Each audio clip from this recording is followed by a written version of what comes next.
Hi, church. Hopefully by now you have watched a video with an update of the HVAC project as we get ready to approve our vendor at the January 8th congregational meeting. And so this video is giving you some more information about the funding, just so it's clear and you understand where all the funds are coming from. So when we started our capital campaign, we thought that this project would be in the range of about $800,000. And so we were close to that. It came in at $839,000 for the bid.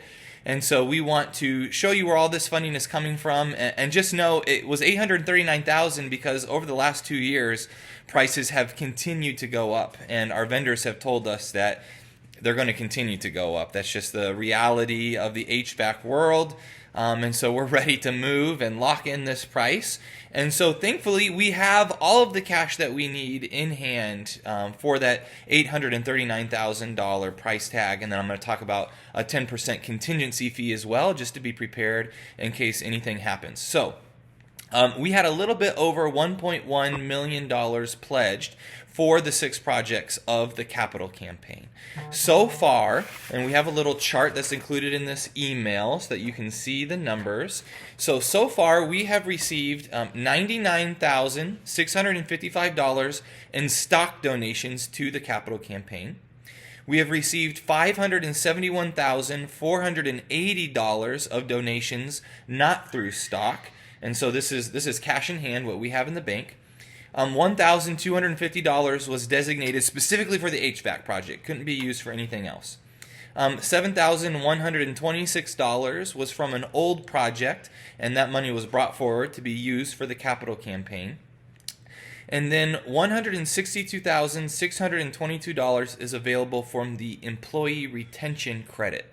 Now, probably a lot of you know about this from your own workplaces, but the employee retention credit is a government project where for any institution that retained their employees through the course of the pandemic, they are reimbursing some of the taxes that were paid to these businesses as a way to say, good job for retaining your employees. So we applied for this, and our application was actually over $600,000 that the church will be receiving in one-time funds.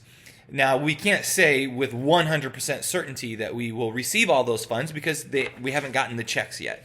But we have received the checks for $162,622 of funds that we can use for this project. And then another $40,000 of stock transfers that are in process going from one person's mutual funds to the church. So that brings our total of cash in hand to $882,133. So that feels really good to be able to go into this project with all of that cash in hand when what we need is $839,000. Now, we like to play things really safe around here and make sure we are in tip-top shape.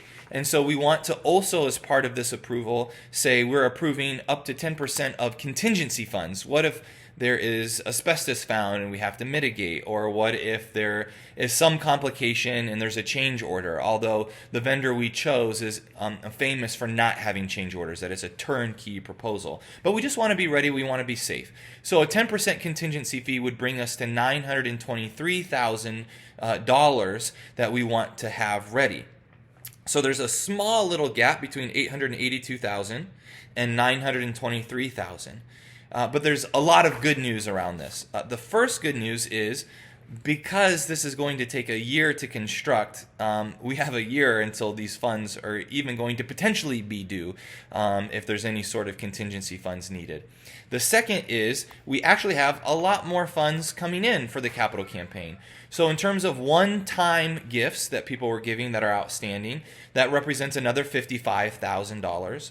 In terms of second installment, so a lot of people said, I'm going to pledge this amount and I'm going to pay it in 3 installments. So folks that have already paid their first installment and then they'll be paying their second installment in this coming year, 2023, that represents another $145,000 coming in.